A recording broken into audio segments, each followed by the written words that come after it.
What's up, YouTube? Hope everyone had an amazing Monday and an amazing weekend as well. Weekends aren't the same, we all know why, so it is what it is, but I'm glad it's Monday now and we can kind of dive back into our regular routine. I'm looking at the market and seeing where it takes us, right? It's part of the journey and I'm loving the journey, you know? It's a learning lesson every day. You learn from your mistakes, so it's a part of life, you know? But always remember to make sure you learn from your mistakes and do not repeat them over and over, because the stock market will humble you very quick. Do not get greedy and don't think you can manipulate the stock market, because you can't, other than these Reddit users. So they killed it, and we all been seeing what's been going on around with the market, with it dropping and then like pulling back and doing all this crazy stuff. And I probably mentioned in my previous videos as well that we were going to expect a pullback in the market, but we haven't expected a large pullback yet. I was hoping for around maybe 7 to 15%. Right now we haven't hit anywhere close to that. It is what it is, but yeah, so just before we dive into today's video, guys, if you guys found anything useful in any of my previous videos, or if I changed your mind on the stock market and your perspective, please give this video a thumbs up, as it really helps me out. Alright guys, so on today's topic we have a few things to discuss. We're going to be talking about my January progress and how I did in January, and along with that we're going to talk about what I kind of have, what's my plan for February, right, and how I plan to take on the stock market and go about it with all this GME, AMC, BlackBerry hype, right? So it is what it is, and you got to learn and adapt to the environment that you're placed in, right? So let's dive right into the video today and let's take a look at my portfolio today. So right now we're sitting at around $60,522.60 Canadian. Okay, so this is all converted with the USD conversion ratio of $1.27 and 81. Okay, so this obviously fluctuates a little bit here and there, and for the month of January we are up $9,361, and in other words 18.26%. all right, so phenomenal gains. And you guys can see as well, I should have been above 10,000 mark, but we did have that pullback on Friday, which was the, I think the 29th, if I'm correct. Yeah, it was the 29th. So this balance is from January 29th 2021. All right guys, so January 1st to 29th, my growth in that month was $9,361. all right, so I had a good month. And then yesterday we had almost a $2,000 drop. So that's what you're gonna expect in the market, right? You're not gonna have like a phenomenal days every day. It's gonna obviously fluctuate up and down, and you can't get scared, right? You have to have a strong mind and gotta appreciate the stocks and have a good value and a reason behind why you're investing in certain stocks, right? Just don't go YOLO like GMC or whatever the frig is called, GME. So make sure you're invested in companies that have good potential in the long run, and never be, I'm personally not a short-term investor and never will be. I just don't find any value in it because I can't trade every day and I don't want to watch my stocks every day. As long as I believe in them long term, I see my portfolio growing, right? So I will never ever rush into like these little quick penny plays, the quick grabs, never that. I'm not built out for that, to be honest. Maybe in the future definitely will check it out, but for now I'm not going to dive into it. So that's my balance for this month, and I will update you guys every single month on how I did that month, right? So you guys can kind of follow me along my progress and journey.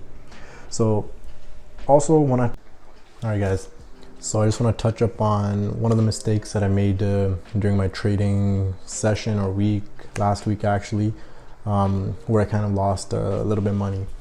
So it's a learning lesson, and I will take this as a L, and what do you call it? One L plus another L equals a W, right? No, I'm joking. Don't catch the second L, it's not worth it. Try to avoid it, right? Because you can't really, you don't know what's gonna happen, right? What's gonna happen to the market, it is volatile.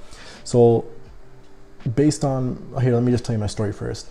So my mistake was I bought a CCIV, which is Churchill Capital, and we all know they're merging with Lucid Motors. The hype was going on.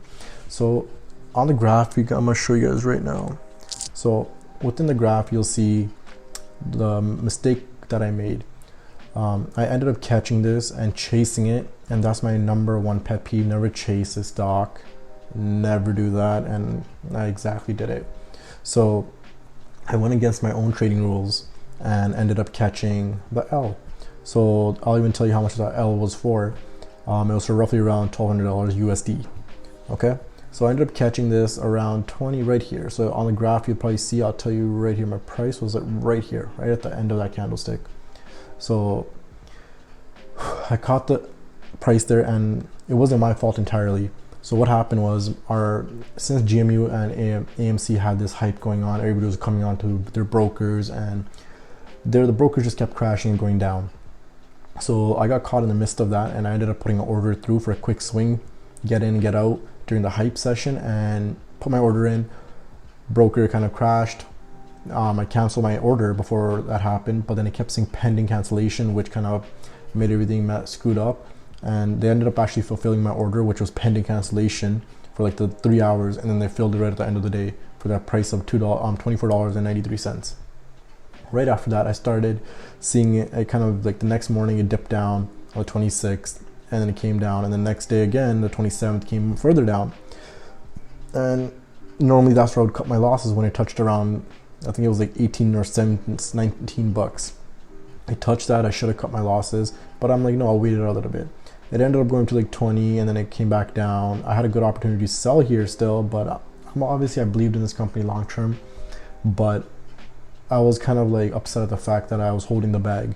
I normally don't like to hold the bag and in negative fashion.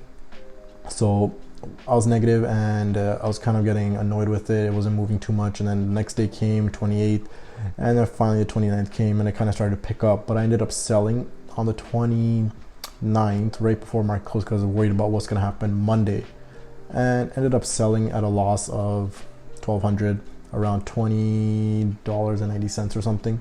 So that was a mistake that I made in the market, and I learned from it, of course. So moving forward, I will never chase a stock based on nothing. I'm going to establish my position like I always do in the early stages and just let it do its thing.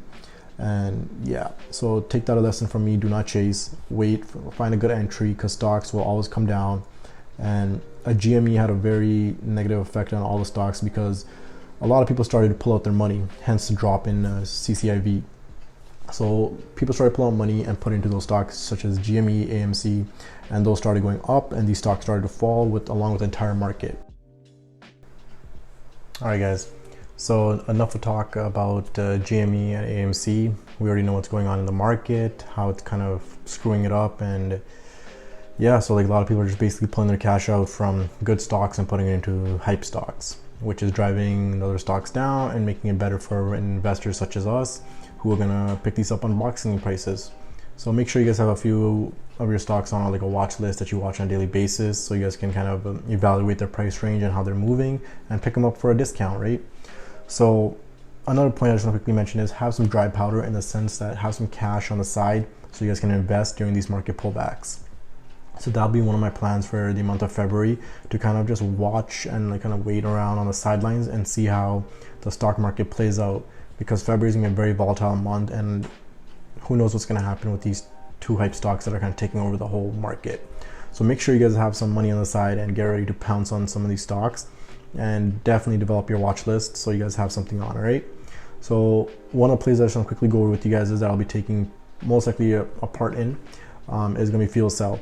So I plan on buying this stock around 21 or 20-ish dollars whenever the dip happens on it, and I'm gonna try to ride it back up to its all-time high of like $24 or even more. So ideally I will take price to like profit at 23 bucks, because I like to secure quick profit. So that's my potential play that might be coming up in this week. So you guys should have this on your watch list too, because it is very bullish, the stock, and I do have high hopes for it as well. So if you guys found anything useful in this video, like always, please give it a thumbs up, and I will make a more detailed video on my next video on the stock market and what I think is going to happen, and a few picks that I might actually include.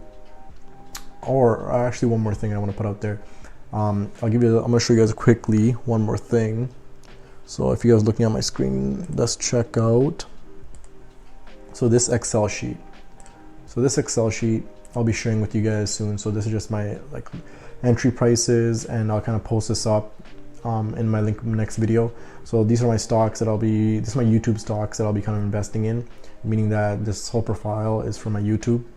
And yeah, so these are currently four stocks that I'm currently in, and my position. So starter position for IDX, position for BNGO, and these are my 2 full positions, which is GNOG, APXT, and actually, since we're updating this right now, I have a position in Nano Dimensions at 1372, which is my fully built out position, full. So I'll share this, guys, with you and kind of break it down in my next video, and how you guys can utilize this Excel sheet and kind of take advantage of it, right? Because you guys are always going to track your stocks which you're invested in and have like an idea. All right, so I will definitely post this in the next video, but with further ado, guys, I hope you guys enjoyed the video. If you guys did, as always, please leave a thumbs up and subscribe if you haven't already, and stay tuned for the next video. All right, guys, peace, see you on the next one.